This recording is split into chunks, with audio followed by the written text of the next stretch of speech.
Hello, Mia. Oh, hi again. Hi, yeah, so this is a remake of our recording. Because our original recording of Flatliners flatlined and could not be revived. Well, so this is perfect for a podcast called Refried Scenes. That's right, we're going to refry our talk about these movies. So all of my off-the-cuff jokes are not going to be so off-the-cuff this time. So yes, we are here for Refried Scenes, and we are talking Flatliners, the original in 1990 and the remake of 2017. So, you want to take it away for Flatliners 1990? Yes. So it opens up with the main character, Nelson, is a medical student, and he's on a campus.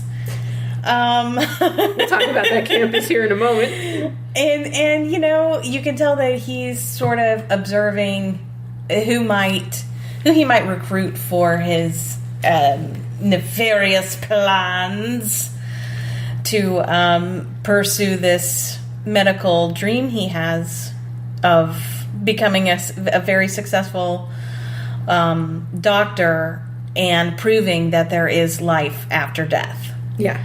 So, and that's how we get introduced to the other characters.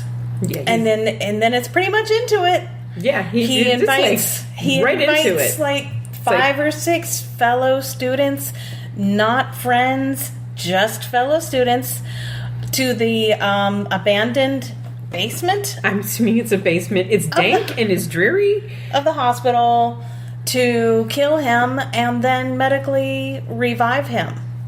So, no, you can't have an opinion on this. You didn't watch the remake. So then he does such.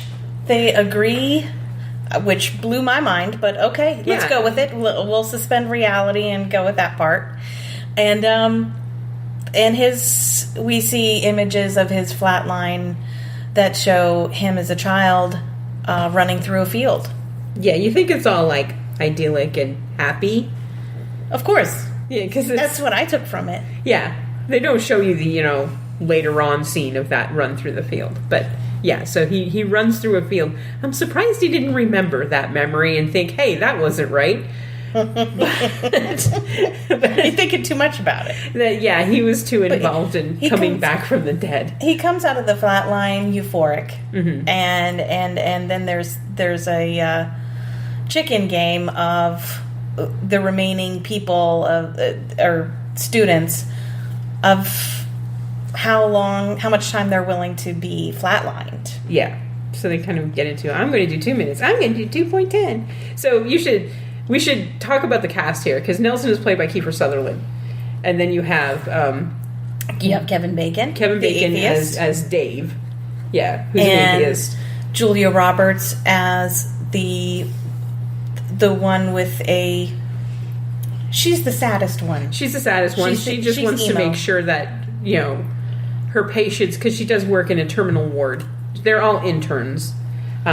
Excuse me. And she works in kind of the terminal ward. So she wants to make sure her patients and then her dad, because her dad died at a very young age, is in a good place, basically. I can't remember she's William the one I would Baldwin's say is most invested personally in this She's not project. Looking for fame. She's not looking for fame. She just wants information. Fortune. Right. William Baldwin's character, and I can't remember his name at all, is just the slut. Yeah. Steve, or I don't want to pull it up, but he's not a very likable. None of these are likable characters, but he's particularly unlikable. He sleeps with women and videotapes them. So, we don't realize that yet. Well, we just know he's a womanizer. He's a womanizer, and he's engaged to someone.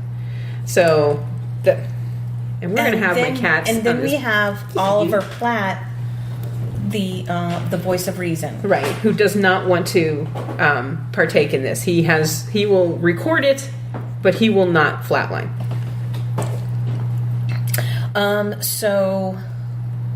So the slutty one goes next.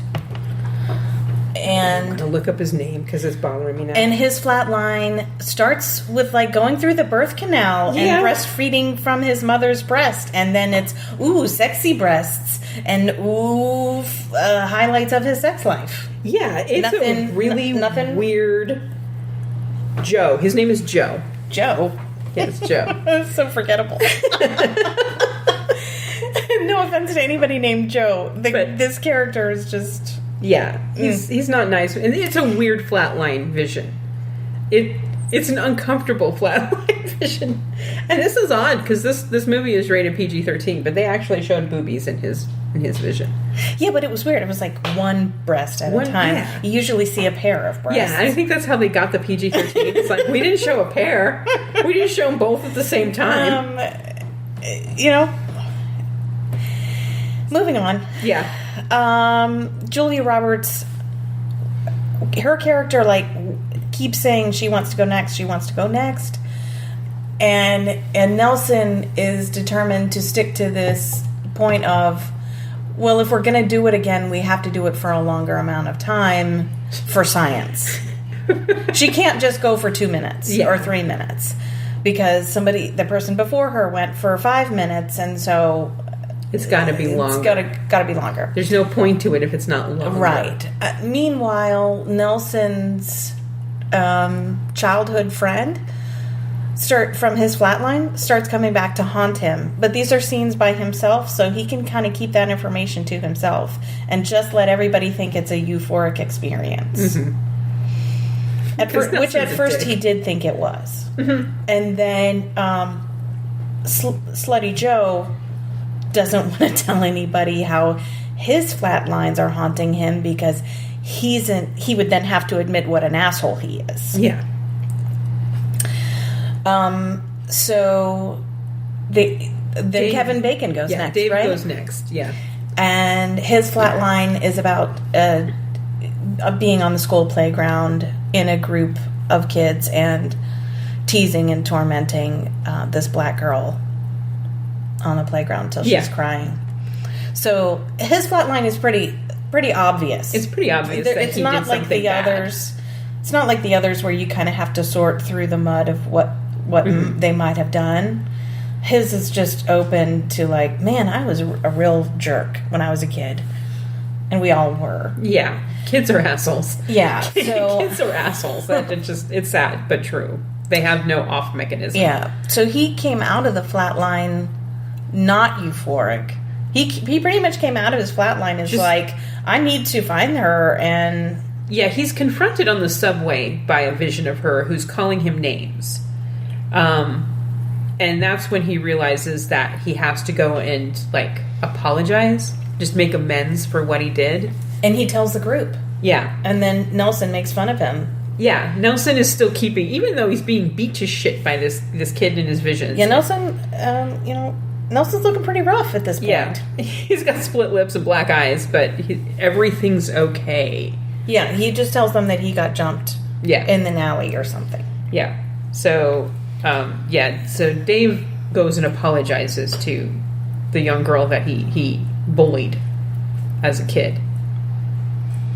Yes, and then he and Julia Roberts have come up with a romance. Out of nowhere. I think there was a deleted scene. Out of this bonding experience. Does she finally go then? Yeah, she finally goes under. And her flat line is replaying the memory of her father shooting himself in their family car. Yeah. And then she finds the body, or her mother finds the body. Yeah, he was a drug addict, and he was shooting up in the upstairs bathroom that she wasn't supposed to go in. And she surprises him, and he runs out, and he's horrified that his daughter saw him that way, and kills himself, because that makes everything better. That's just, I don't know how that... You can see how this was a traumatic experience for her, and why she would want to figure out, is this all there is when you die, or is there something else? She comes out not happy and not euphoric in the slightest. She immediately goes to the hospital, and because she was caring for this old lady who was about to die, and she immediately goes to the hospital to keep her alive, basically, and she's already dead. She wanted to tell her, "Hey, I was wrong. There's nothing good after." Yeah, so she does not come out of it euphoric at all. She comes out just kind of traumatized, even more.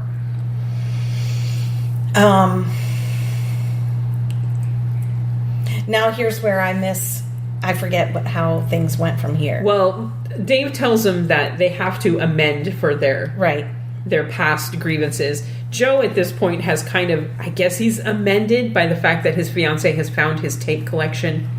Oh, and that whole thing made me so sick. And dropped him. So that's not really making amends at all. To make amends, he would have to apologize to each of the women that he videotaped and let them know that he videotaped them because he didn't tell anybody. So his whole secretly taping a partner during sex. That's wrong, guys. That's wrong. That's everybody. Very wrong. It's a form of assault, and I actually kind of liked his fiance's character because she told him as she left, she's like, it's not that you cheated on me, it's that you lied to each and every one of those women. How could I ever trust you after that? And he said, it's not what you think. She said, yes, it is. Yes, it is. Yes, it is. You have in a library, and we're not talking 1 or 2 tapes. It's like a good dozen, 15. It's really bad. So, but I don't, he doesn't amend at all because all he does is lose his fiancée. Yeah. He could feasibly go on with his life never telling anybody about this. Right. And he ceases to be haunted at that point.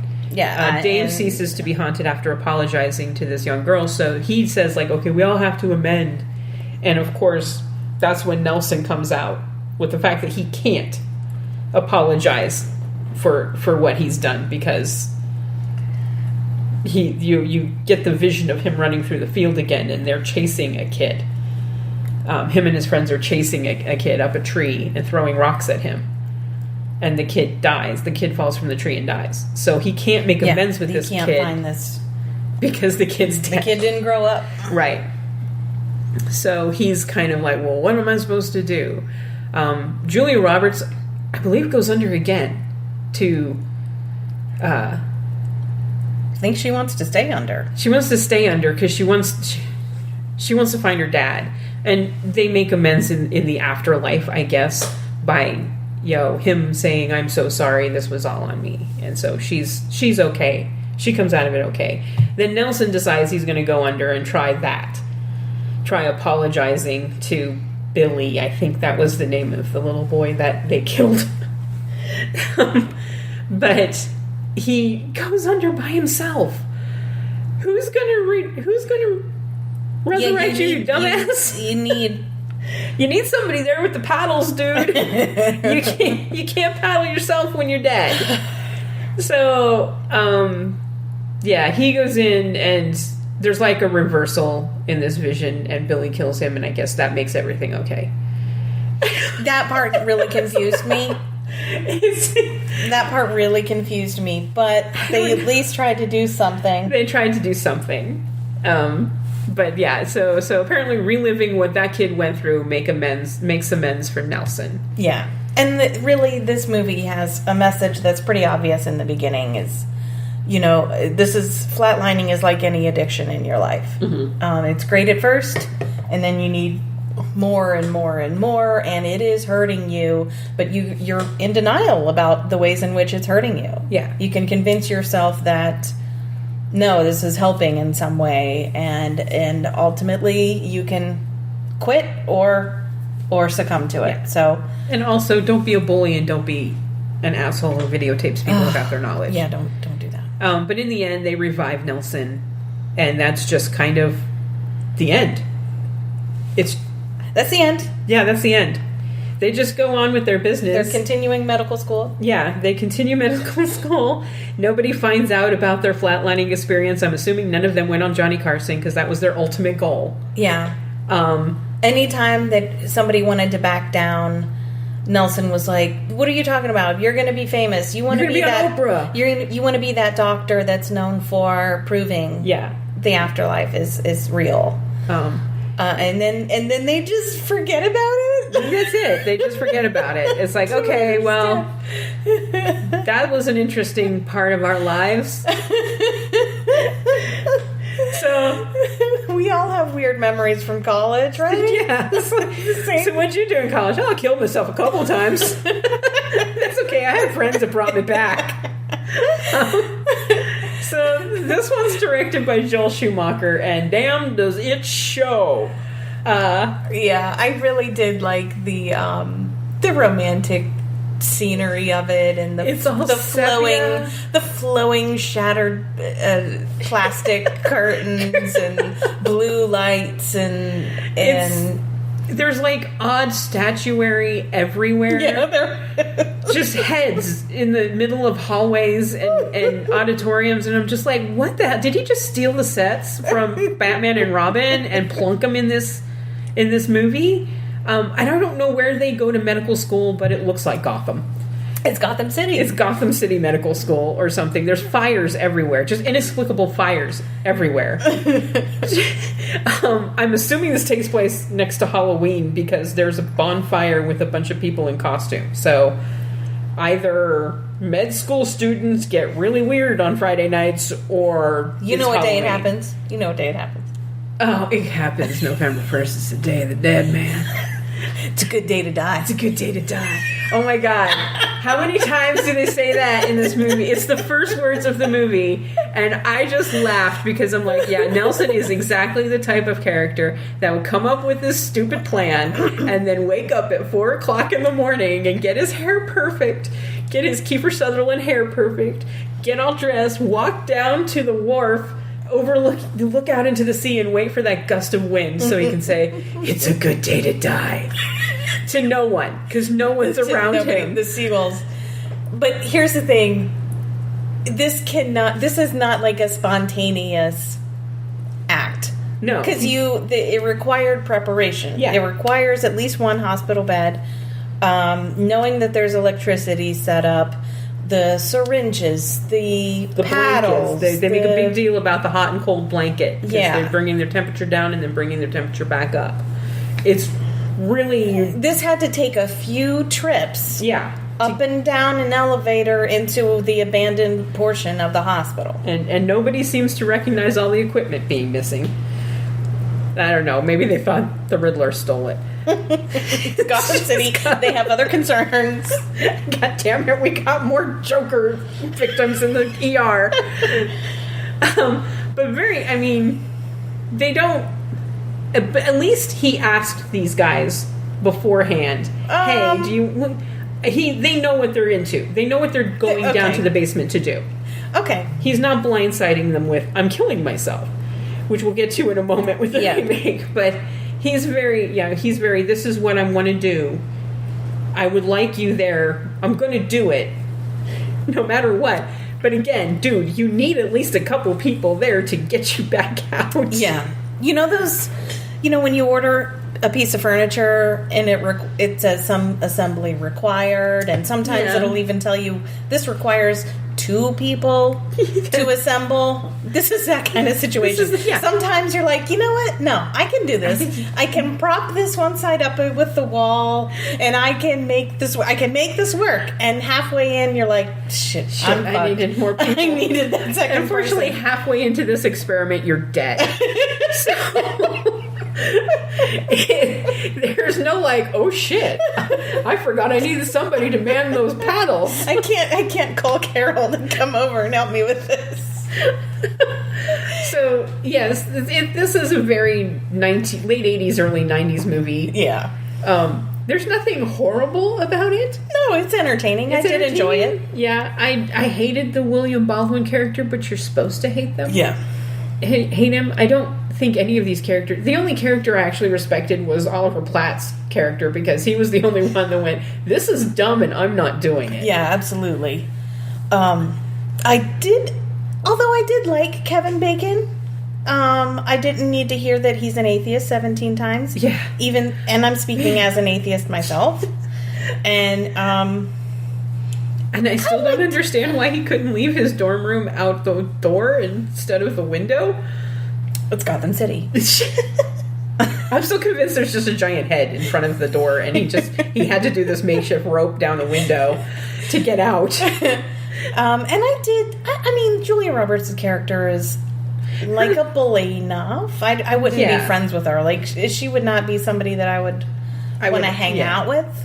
Because she's a bit morose, but... Yeah. I have to say... But Nelson is the dick. Nelson and Joe are complete dicks. Hers was the only character where I understood why she would want to do this. Yeah. Everyone else is like fame and glory, fame and glory. Well, you're not getting shit if you die. Except Dave is like, well, I don't believe this is going to happen, but I'm going to go under to prove so that Julia Roberts doesn't have to do it. He's got to do this. I'm going to save her from herself type thing. No. And it's like, dude, apparently she did need a white knight in shining armor because she slept with him. So this isn't a great movie, but it's not a terrible movie either. It's not a terrible movie, and just don't think too hard about the ending. Yeah, and you'll be fine. Yeah. So then the remake, 2017, and it's very 2017. It's very 2017. You can date it. Oh my gosh! It stars Elliot Page as Courtney. As the main character, and Courtney, again, medical campus, although this one looks a little bit more Ivy League. Yeah, this one is very antiseptic. This is all white walls. This looks like a hospital. Yeah. This definitely looks like a hospital. So Courtney invites... She invites two people. She invites two people to meet her at midnight in the abandoned section of the hospital. Right. And that's the only thing she says. That's the only thing that she says, yeah. There's like a And here I'm thinking, another student invites me in the abandoned section of the hospital at midnight on a school night. No, thank you. Yeah. There's like an abandoned section of this hospital that's fully stocked because they were doing this for a disaster prep or something like that. They used to use it, I believe, is what she said. Or something. So there's a reason why there's beds and all of this medical equipment down there. But she asks Jamie, who thinks that she's trying to sleep with him. And Jamie is the slut of this group, so... that's the character development we have. So he goes down there thinking he's going to get some. And then she invites, is it Sophie? Sophia. Her friend Sophia, to go down there. Oh, yeah, and they are actually friends. Yeah, they've been friends. They're not close anymore, but they used to be very close. So Sophia and Jamie show up, and she has told them nothing. No. Told them nothing. And she's, kind of being a busybody, turning machines on. He makes a comment that I've never done it on a hospital bed or with another woman. He thinks it's going to be a three-way and an MRI machine. And it's less. And she's just like, no, you're going to kill me and then bring me back. So she just springs this on them. Just brazen... even firing the syringe into the IV that she has set up in her arm. Yeah. And putting the blanket on her own body. Yeah. So real guerrilla style. Yeah, so if you're not going to bring me back, I'm going to be dead right now. So it's like, okay, wow, honey, that is completely irrational. Yeah, I lost all respect. Yeah. And she's supposed to be the sane one of the group. Right.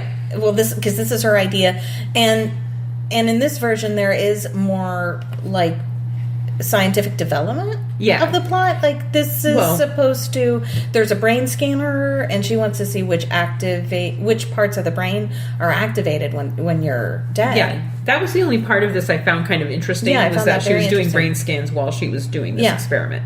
I agree. They should. That was actually that more. Yeah. And nobody's in a rush to follow her until they look at those brain scans and realize that synapses are actually firing. Yeah. But we do see her flatline, and it was a horrible car crash that she was at fault for. Yeah. And resulted in the death of her sister. Yeah. She was looking at her phone. So. But she comes back euphoric for some reason. And horny. Horny as fuck. You would think if you would be reliving that memory, which you're already doing in your everyday life. Why? I mean, that would kind of suck. It's like, I die and I get to relive this horrible, horrible accident that I've been reliving every day in the real world. She is down to fuck, and she wants to get it on with Jamie because he's the easy one. and have a party and destroy things. She just knocks down walls in her apartment because it's just so amazing. It's such an amazing feeling. And so the other members of the group. Now we forgot to say that while Courtney was under, then 2 other people made their way down. Sophia texted Marlo. Yeah, no, she texted Ray. Ray. Yeah. Because she texted Ray, immediately, I need you here right now. Yeah, because Ray is like the good doctor amongst them, I guess. So he actually is the one responsible for bringing Courtney back. Yeah. And then Marlo is interested in Ray, so she sees him and kind of follows him to see what he's doing. Yeah. And she kind of comes into this area just after they brought Courtney back. Yeah. So now we're up to was that 4 people? 5? 4, 5. Yeah. Okay. 5. So it's 5 in each instance. 1, 2, 3. Yeah, 5 in each instance. One of them will not go under because Steckler doesn't in the original, and here it's Ray. Yeah. Ray's like, no. Yeah. The dynamics are a little bit similar and a little bit different. Yeah. Jamie goes next, and I remember that because it seemed like there was just a deleted scene. I don't know how we got from the party to Jamie's going under, because the next thing I know, he's coming back out. He's revived. Well, he's dead. He's in the flatline. Yeah, he's in the flatline, and he's having. They do this twice, where it's just like boom, he's dead, and he's flatlining, and here's his vision, which is him riding a motorcycle at night over a really beautiful gate. That's like it's obvious that he is dead at this point because it's all lights. Yeah, and then the city starts to cave in on him. And then he comes out of it. So, I don't know what that has to do with what he has to atone for. Because I'm not sure where the motorcycle came into the abortion story. Yeah, they really tried to stretch that one out. At some point during the production of the movie, somebody made a phone call and like, hey, wait a minute. So we need. How do we flatline him? Stakes here. So he comes out of it, and again, he's just all horny and euphoric, and it's weird how they portray death in this movie. Really weird. Let's talk about how they look when they show these people dead. They look like so glamorized. Yeah. Just, their skin might have well been glittery, like freaking Twilight. Yeah. It was icy blue, but, sexy icy blue. Their eyes were clear. Their eyes are all open. Complexion was clear. They linger on them. They linger on their body parts. They didn't. They didn't linger on Julia Roberts in her bra. Here they linger on Elliot Page and the other 2 actresses whose names I'm just blanking on. Nina Dobrev. Yeah. Jamie. Everybody is a slow pan over their legs and chest. It's just, ew. And then, of course, they come out horny. Which is just weird. There's some sort of necrophilia. Somebody somewhere has an interesting Google history. And I'm making light of it now, but I am very offended by that. Yeah, I was uncomfortable with certain scenes of this movie. Dead people don't look like that, nor should you give the impression to an entire audience that dead people are sexy. Like, no. No. It's and that you'll come out of this all just, ooh, I want to break things and fuck. It's just kind of weird. It's weird. Yeah, it's absolutely weird.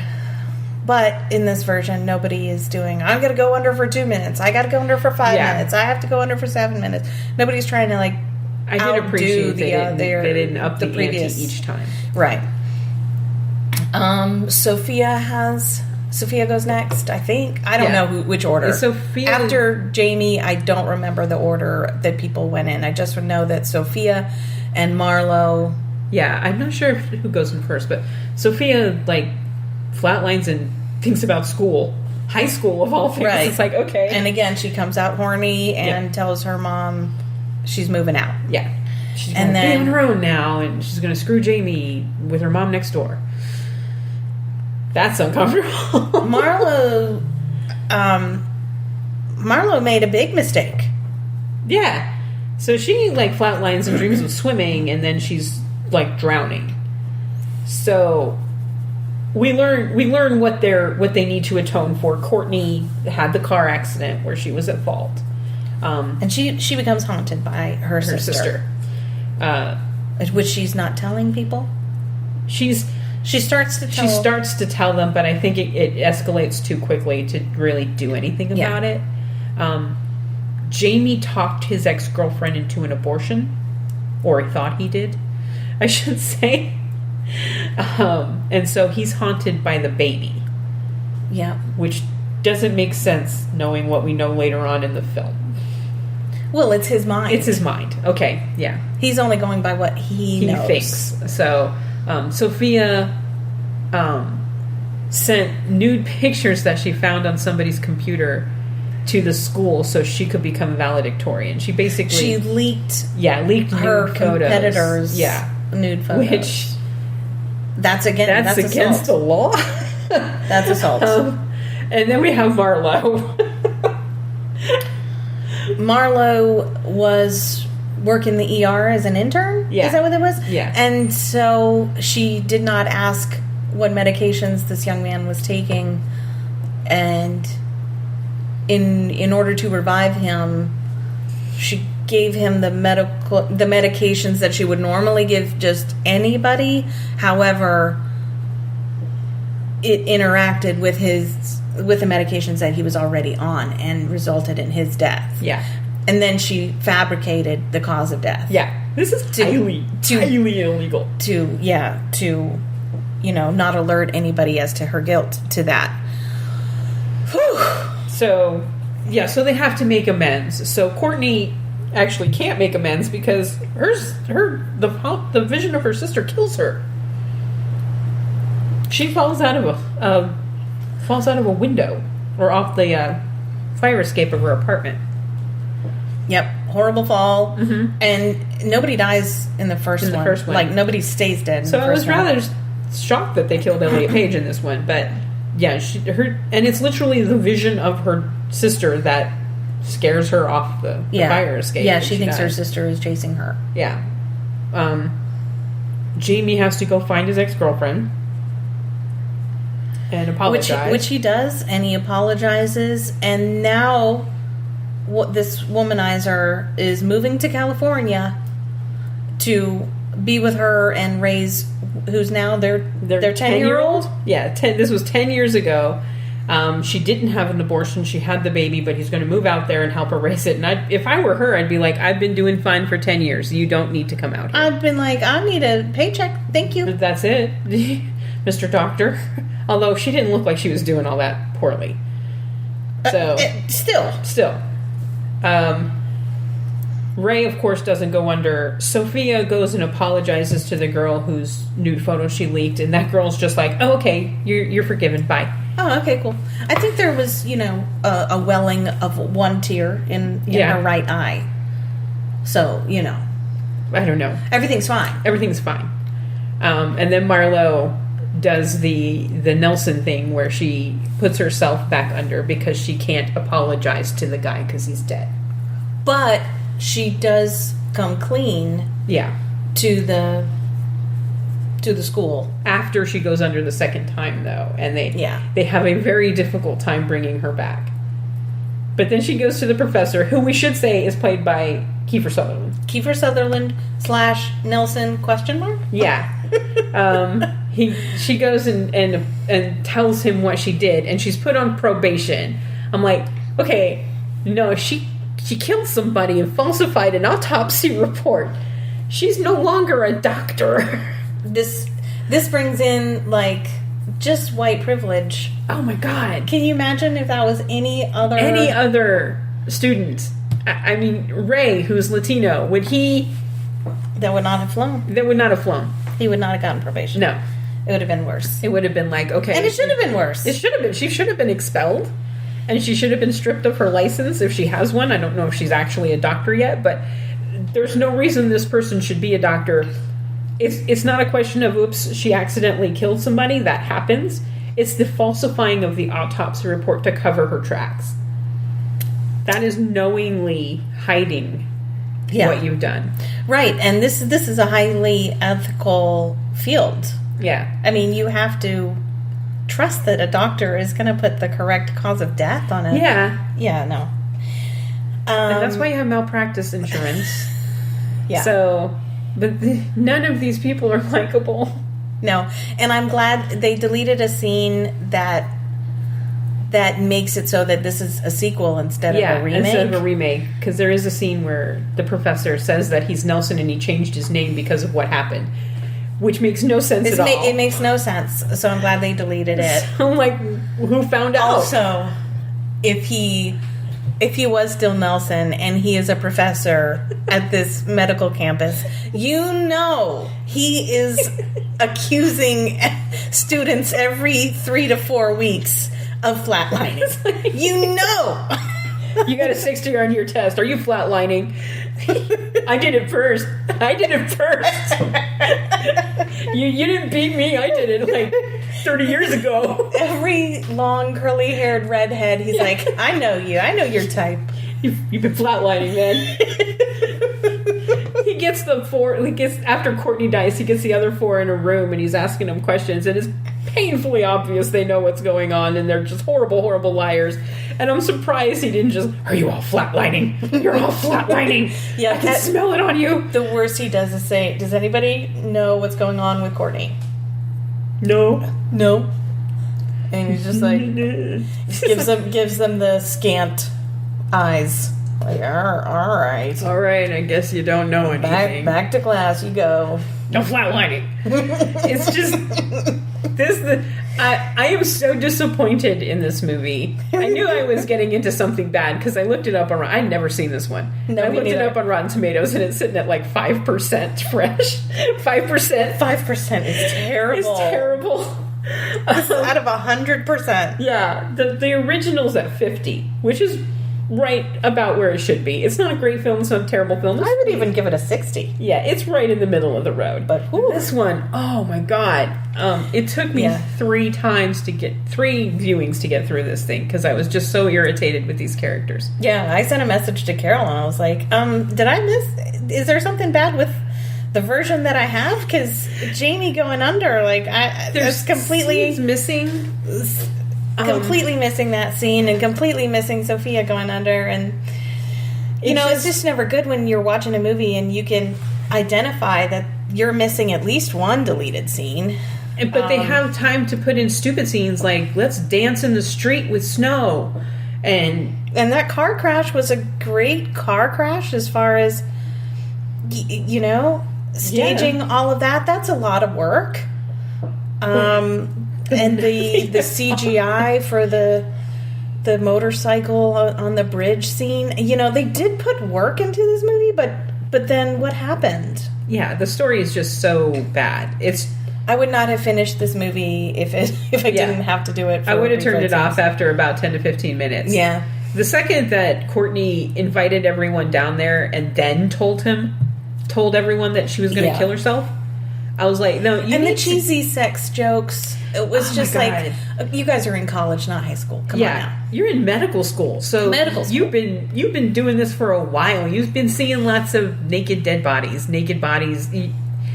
There's no reason for this. It was just super bad and poorly written. And I'm kind of disappointed because I do think that the original would be a good movie to remake. Yeah. Imagine all the medical advancements that have happened since 1990. Yeah. That would make this, a viable touch on here and thing. then just abandon. Yep. You never once see another brain scan of somebody who goes under. Nope. It's just like, oh, I want to try this and feel that euphoria too. And it's just, oh, man, this is a missed opportunity. This is a really missed opportunity. So they didn't even have a message like the first one did. Yeah. So it's just... We're both picking the original. Oh, yeah. Definitely the original. I was grossed out by how they viewed death in the remake. And I'm going to consider it a remake because they did delete the scene where the professor says he's Nelson. And I'm glad, because that makes no sense. Right. I'm with you. Completely with you. Yeah. So, as we stated at the beginning, this is a re-record of Flatliners, because we tried this before, and Zoom decided to hide my recorded meetings. So it's in with those deleted scenes. Yeah, it's in there with that Nelson scene. So we did choose another movie in that one, and we chose The Omen. I'm looking forward to this. This one will be good because this is a remake. This is a remake, and similar to how we did this one, you and I have already watched both of them. Together. Yeah. So now we can just rewatch them, and it's a good way to start the spooky season. Yes. So yeah. So there we go. There's Flatliners. You can just skip that remake because damn. Yeah, skip it entirely. Usually I would ask which ones you guys like most, but I don't think anybody's I know the answer, remake. and I don't even want you to. If you don't even give them remake, any views. If you actually think this remake is better than the original, I would like to know your reasons why.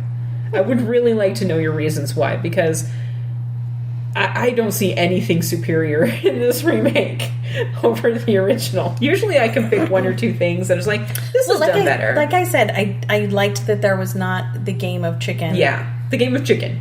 And the brain scan.